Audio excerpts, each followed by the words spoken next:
Me llamo Daniel, y si algo he aprendido es que las advertencias existen por una razón. Aquella noche, en nuestra ingenua confianza, decidimos ignorarlas. Éramos 4, Sofía, con su risa nerviosa, Marcos el escéptico, que siempre necesitaba pruebas, Ana que parecía no temer nada, y yo, el conductor, el idiota que giró el volante hacia una carretera que nadie debería tomar. Habíamos salido tarde de un festival en las afueras, y el GPS indicaba que llegar a casa nos tomaría 2 horas. Marcos entonces señaló un desvío, un camino más corto según el mapa. Fue Ana quien vio el letrero primero: no pasar después del anochecer. Vaya tontería, dijo, cruzándose de brazos. Sofía se rió, pero con un deje de nerviosismo.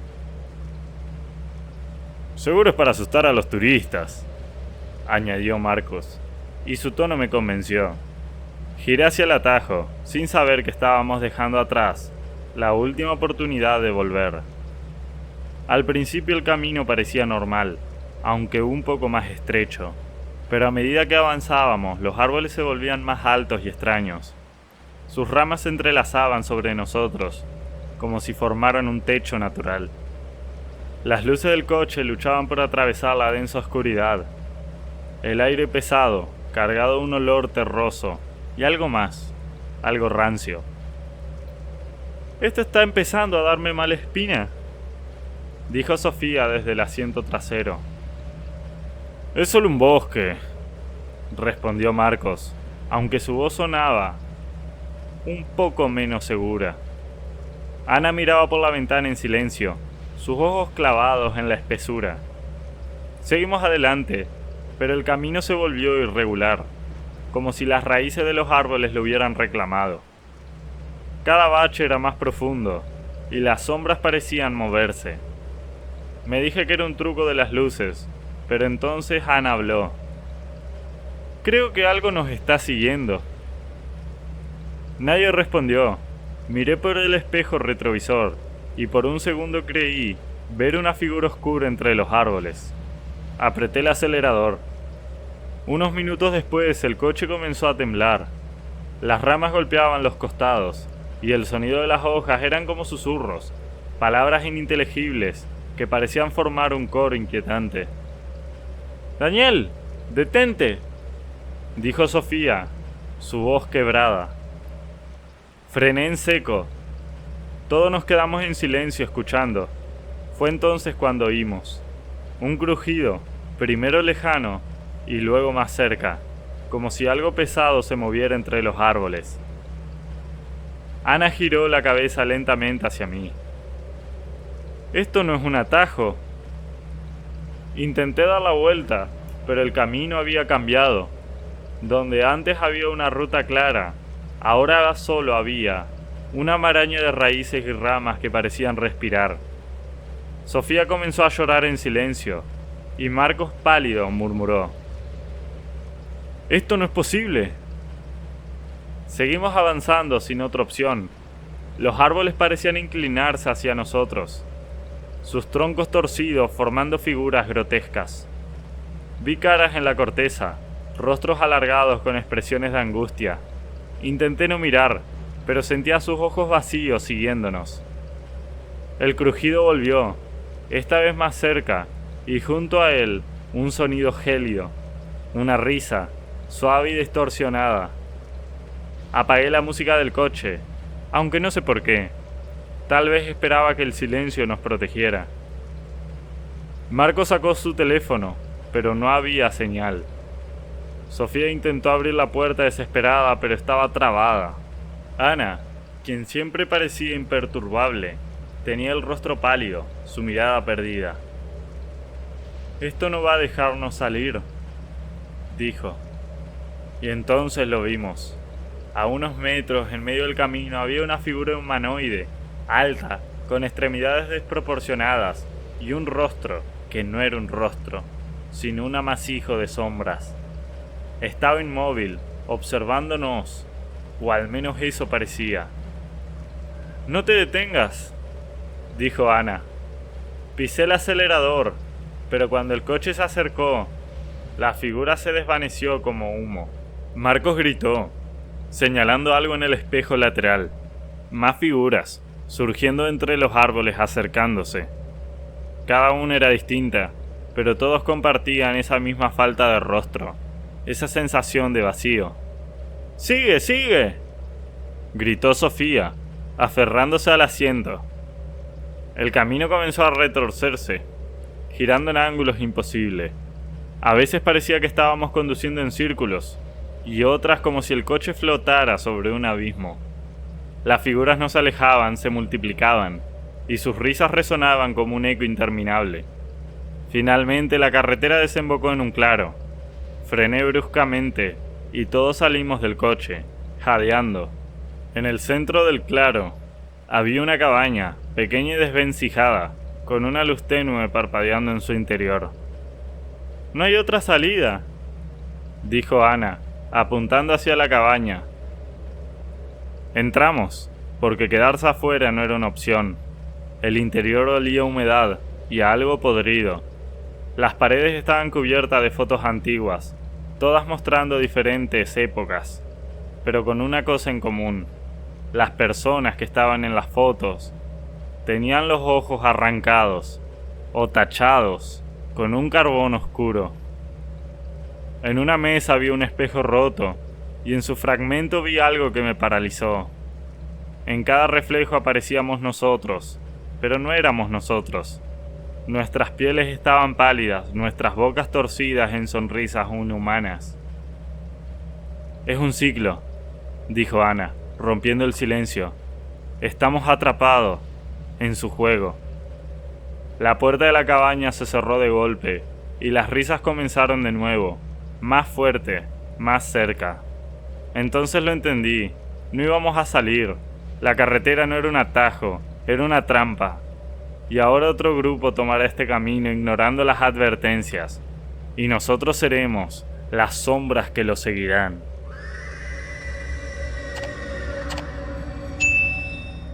Me llamo Gabriel, tengo 42 años y llevo más de la mitad de mi vida conduciendo camiones. Siempre me gustó la soledad de la carretera, la monotonía del motor, el vacío infinito del horizonte. Pero esa noche, mientras atravesaba una carretera desértica, en algún rincón de Nevada, descubrí que la soledad puede volverse algo mucho más oscuro. El reloj del tablero marcaba las 2 de la madrugada. La línea blanca del asfalto desaparecía bajo las luces del camión, mientras el desierto se extendía en todas las direcciones, salpicado de cactus y rocas. No había otro vehículo en horas, hasta que apareció un viejo sedán negro en mi retrovisor. Al principio no le di importancia, tal vez era otro conductor solitario como yo, pero algo me inquietaba. No importaba si reducía la velocidad o aceleraba, el sedán mantenía la misma distancia, como si estuviera pegado a mi sombra. Sus faros brillaban, con una luz amarillenta, casi como si fueran ojos observándome. Decidí probar algo. Apreté el acelerador hasta sentir el rugido del motor bajo mis pies. El velocímetro marcaba 80, luego 90. Sin embargo, cuando miré por el espejo, el sedán seguía ahí, inmutable, sin perder un solo metro. Mi corazón comenzó a latir con fuerza. ¿Cómo era posible? Ese coche no debería ser capaz de seguirme a esa velocidad. No en esa carretera desgastada y llena de grietas.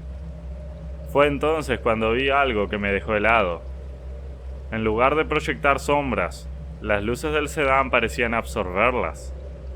Las formas del desierto a su alrededor se desdibujaban, como si el auto no perteneciera a este lugar.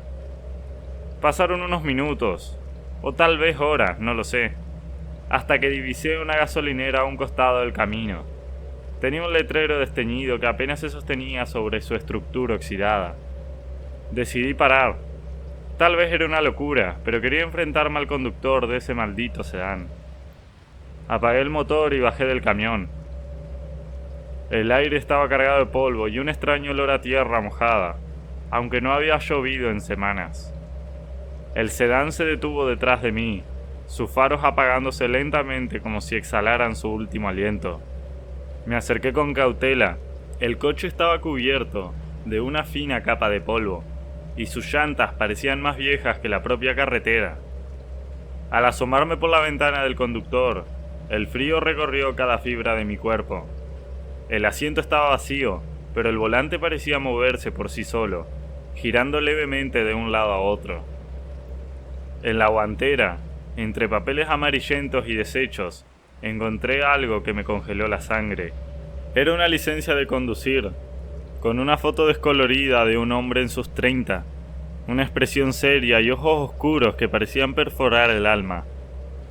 El nombre en la tarjeta era Ezequiel Romero, pero lo que realmente me estremeció fue la fecha de expedición: 1985. «Esto no puede ser», murmuré. Ese hombre había desaparecido hace 20 años. Recordaba haber oído su historia en una parada de camioneros. Nadie volvió a verlo después de una tormenta en esta misma carretera.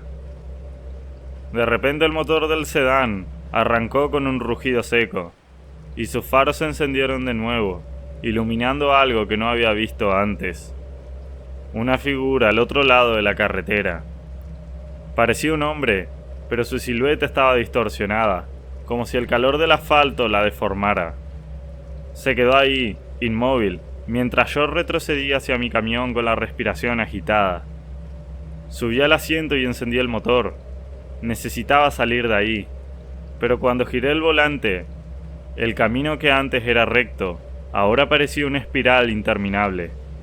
Los postes de luz se inclinaban en ángulos imposibles, y la gasolinera desapareció tras una cortina de sombras.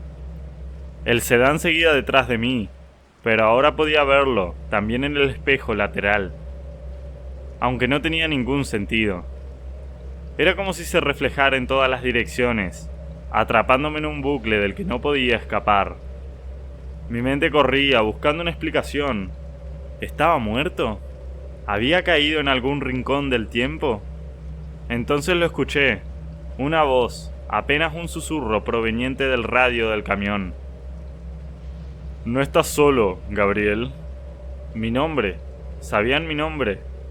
Intenté responder, pero mi voz no salió. Las luces del sedán brillaron con más intensidad y el desierto comenzó a desvanecerse. La carretera se transformó en un pasillo oscuro, rodeado de sombras que parecían susurrar en un lenguaje antiguo y desconocido. Cuando finalmente el camión se detuvo por completo, supe que había llegado al final. Frente a mí, una figura familiar se acercó. Era el hombre de la licencia, pero su rostro estaba vacío, sin ojos, sin boca, solo una superficie lisa y pálida que reflejaba mi propia expresión de terror. «¿Estás listo para el viaje?», preguntó una voz dentro de mi cabeza.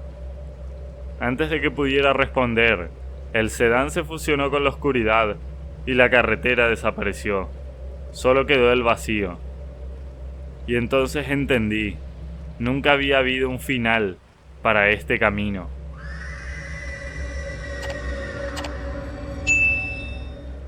Mi nombre es Laura, tengo 27 años y esa noche iba al volante mientras Alex, mi pareja, estudiaba el GPS con una mueca de frustración. «No hay señal», murmuró, golpeando el teléfono contra la palma de su mano. La carretera rural se extendía frente a nosotros, como una cinta negra que devoraba la luz de los faros. Habíamos tomado un desvío para evitar el tráfico en la autopista, pero ahora parecía que estábamos en medio de la nada. «Deberíamos haber llegado al motel hace una hora», dijo Alex, su voz teñida de impaciencia. Lo sé», respondí, intentando mantener la calma, pero algo en el aire me hacía sentir incómoda. La noche era demasiado silenciosa, como si el mundo estuviera conteniendo la respiración. Entonces lo vimos por primera vez. Un cartel de madera al costado del camino. Su pintura estaba desgastada, pero se podía leer: «Bienvenido a Elimir». Las flechas indicaban dos direcciones, una hacia la izquierda y otra hacia la derecha. «¿Qué hacemos?», pregunté, deteniendo el coche frente al cartel. «Derecha», respondió Alex tras un momento. Giré el volante y seguimos adelante, pero después de unos minutos el paisaje se volvió extrañamente familiar. Pasamos junto a un árbol caído que parecía haber sido partido por un rayo, y entonces apareció de nuevo el cartel. «Bienvenidos al Mir». «Es imposible», murmuré, sintiendo un nudo en el estómago. «Estamos dando vueltas», dijo Alex, frotándose el rostro con las manos. Esta vez indicó que tomáramos a la izquierda. Sin embargo, no importaba qué dirección eligiéramos, siempre regresábamos al mismo punto. El cartel parecía reírse de nosotros. Su madera crujía débilmente cada vez que nos acercábamos, como si estuviera vivo. El combustible comenzó a bajar, naturalmente, y la desesperación se apoderó de nosotros. Decidimos seguir de frente, sin importar las flechas. Minutos después, las luces del coche iluminaron algo nuevo: las casas de un pequeño pueblo. Sus fachadas eran grises y desmoronadas. Las ventanas estaban rotas o cubiertas de tablas, y las calles estaban vacías, como si no hubieran visto vida en décadas. «Esto no estaba en el mapa», dijo Alex. Bajamos del coche para explorar. A cada paso el silencio se volvía más pesado, como si algo invisible nos observara. En el centro del pueblo había una fuente con una estatua erosionada, y en sus alrededores más carteles. Uno de ellos decía: «No vuelvas a mirar atrás». «¿Qué significa eso?», pregunté, pero Alex no respondió. Estaba mirando algo en una de las ventanas de las casas cercanas. «¿Viste eso?», dijo en voz baja. Me giré justo a tiempo para notar una sombra que desaparecía en el interior. Decidimos entrar en la casa. La puerta se abrió con un gemido, y al cruzar el umbral me invadió una sensación de déjà vu. Había un espejo roto en la pared, una lámpara de techo que se balanceaba ligeramente. Todo me resultaba familiar. Fue entonces cuando vi algo que me paralizó. Sobre una mesa había 2 mochilas idénticas a las nuestras, con las mismas marcas de desgaste. Dentro de una de ellas había un cuaderno que reconocí al instante. Era mío. «Esto no tiene sentido», murmuré, abriendo las páginas. Había garabatos que no recordaba haber escrito, dibujos de sombras con rostros borrosos, y mensajes como: «No confíes en ella», o «Corre antes de que sea tarde». De repente un sonido nos hizo girar. Provenía del segundo piso. Subimos las escaleras que crujieron bajo nuestro peso, y al llegar al final, nos encontramos con algo que nos quitó el aliento. Una versión de nosotros mismos.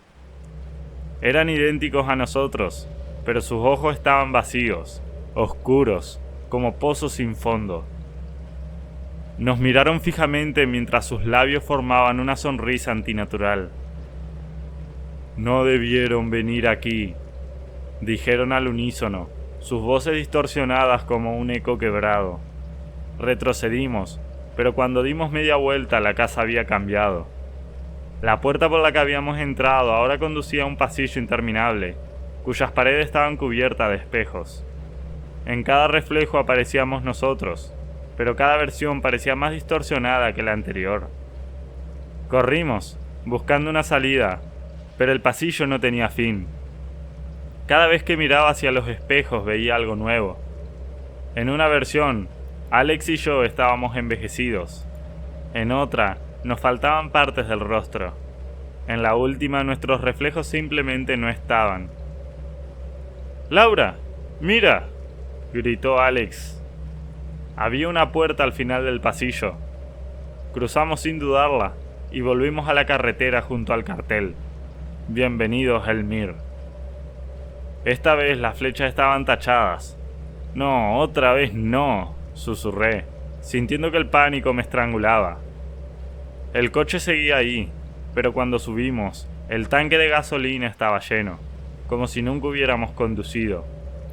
Alex giró la llave y el motor arrancó, pero la carretera parecía diferente, más oscura, más estrecha. Pasamos junto al árbol caído y de nuevo el cartel, pero esta vez había algo más escrito en él. Una vez dentro, nunca sales igual. Y ahí fue cuando lo entendí.